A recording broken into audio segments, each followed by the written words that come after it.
Hello दोस्तों, कैसे हैं आप सब लोग। आशा करते हैं अच्छे होंगे। स्वागत है आप सबका एजुकेशन चैनल पर, जिसमें हम देख रहे हैं भाषा सागर कक्षा 4। वीडियो को देखने के लिए चैनल को लाइक शेयर सब्सक्राइब कर लीजिए। दोस्तों, मैं कुछ कहना चाहती हूँ। मैं बहुत दिनों से वीडियो इसलिए नहीं डाल पा रही हूँ, कुछ परेशानियों को चलते हुए मैं वीडियो को अपलोड नहीं कर पा रही हूँ। आप ये मत सोचिए कि कोई वीडियो क्यों नहीं आ रही है। बहुत सारे लोगों के कमेंट्स आ रहे हैं कि वीडियो नहीं आ रही है।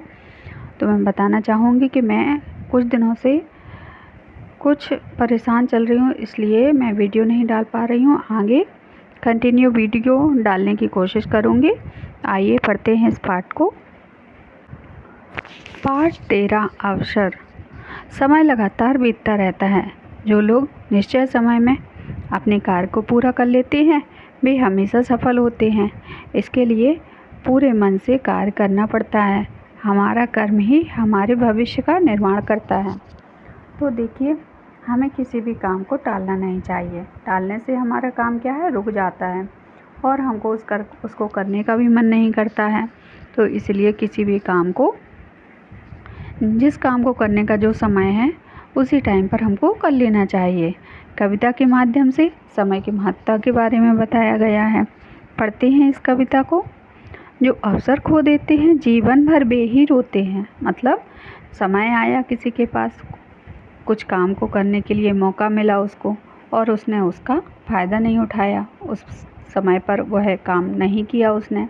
जैसे आपको पढ़ने का टाइम दिया गया तो आपने पढ़ाई नहीं की, और फिर परीक्षा में आपके अच्छे नंबर नहीं आए तो आप परेशान हो जाते हैं कि नंबर क्यों नहीं अच्छे आए। तो समय पर जो काम करना होता है उसी समय पर करना चाहिए। समय सभी के घर जाता है, दरवाजे पर दिशा दस्तक। तो समय सभी के पास आता है, सभी को बराबर बराबर समय मिला है। जैसे सूरज की रोशनी बराबर मिली हुई है, हवा पानी बराबर मिला हुआ है, ऐसे ही समय भी सबको 24 घंटे का ही मिला हुआ है। उस 24 घंटे को आप खेल कूद करके, सो करके, अपनी मस्ती करके बिता सकते हैं। उसी समय को आप अच्छे कामों में, नई चीज़ों को सीखने में बिता सकते हैं। वो आपके ऊपर है, आपको कैसे उसका उपयोग करना है। लेकिन ईश्वर ने सबको सभी चीज़ें बराबर रूप से दी हुई हैं। पर जो बैठे रहते हैं घर में, दोनों हाथों थामे मस्तक, असमंजस में पड़कर वे ही जीवन में सब कुछ खोते हैं। तो जो सोचते रहते हैं मुझे तो कुछ नहीं मिला, मुझे तो ये इस चीज़ की कमी है, मुझे इस चीज़ की कमी है, वो हमेशा मस्तक पकड़े, मतलब पछतावा करते हुए ही रहते हैं। और लेकिन जो जीवन में समय को पकड़ कर चलते हैं, पछतावे को छोड़कर चलते हैं, वे आगे बढ़ जाते हैं। और जो पछताते रहते हैं वो समय को भी छोड़ते चले जाते हैं, और सब कुछ उनके हाथ से जो आ रहा होता है वो भी निकलता चला जाता है। भाग्य और किस्मत की बातें कर्मठ नहीं किया करते हैं। कर्मठ मतलब जो काम को करने वाले हैं, वे भाग्य और किस्मत के भरोसे नहीं बैठते।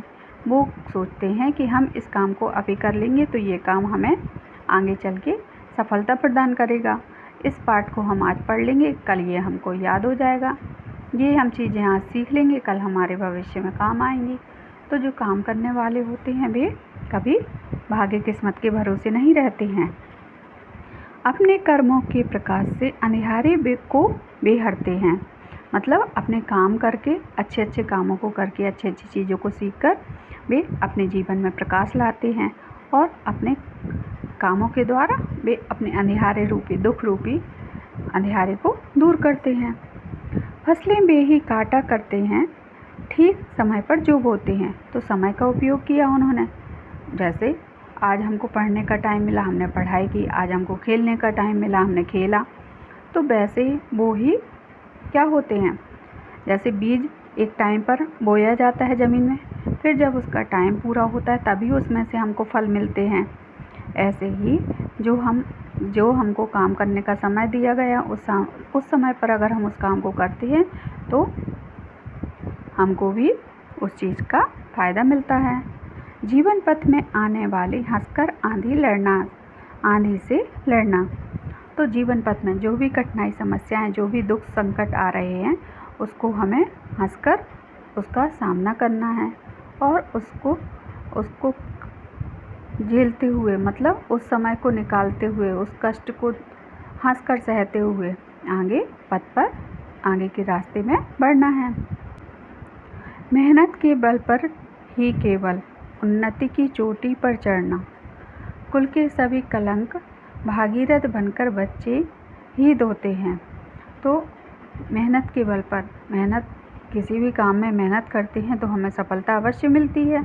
हम खेलते हैं तो हमें खेलने में भी अच्छा लगता है, खेलने से भी हम कई चीज़ें सीखते हैं, और हम पढ़ाई करते हैं उससे भी चीज़ें सीखते हैं।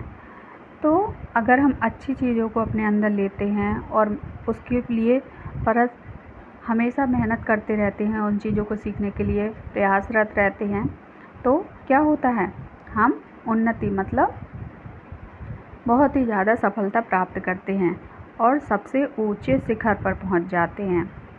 कुल के कलंक को, और ऐसा करने से क्या होता है, कुल में जो भी हमारे कुल में जो भी कलंक लगे हुए हैं या कुछ भी हमारे घर परिवार के साथ गलत हुआ है, वह सब क्या है, जो आगे आने वाला भविष्य बच्चे है उसको धोते चले जाते हैं। किसके बल पर? अपने मेहनत के बल पर, समय के उपयोग के बल पर। सही समय का उपयोग करके वे अपना नाम रोशन करते हैं, साथ में अपने परिवार का नाम रोशन करते हैं, अपने मोहल्ले का, गांव का, अपने शहर का, अपने देश का, सबका मान बढ़ाते हैं। इसका नैतिक मूल्य क्या है? समय पर कार्य न करने वाले को हमेशा पछताना पड़ता है। सफलता के लिए मेहनत करनी चाहिए। तो समय का महत्व बताया गया है इस पोएम में। ऐसे ही आशा है मुझे कि आप लोग समय का बहुत ध्यान रखेंगे और समय का सदुपयोग करेंगे। ये कविता मधुसूदन साहा द्वारा लिखी गई है। कविता को आप याद कर लीजिए, अपनी कक्षा में सुनाइए। यहाँ इस पाठ को हम यहीं समाप्त करते हैं। आशा करते हैं वीडियो अगर आने में देर होती है तो आप लोग परेशान मत होइए, मैं वीडियो डालती रहूँगी। कुछ परेशानियों के चलते अभी वीडियो डालने में देरी हो रही है। धन्यवाद।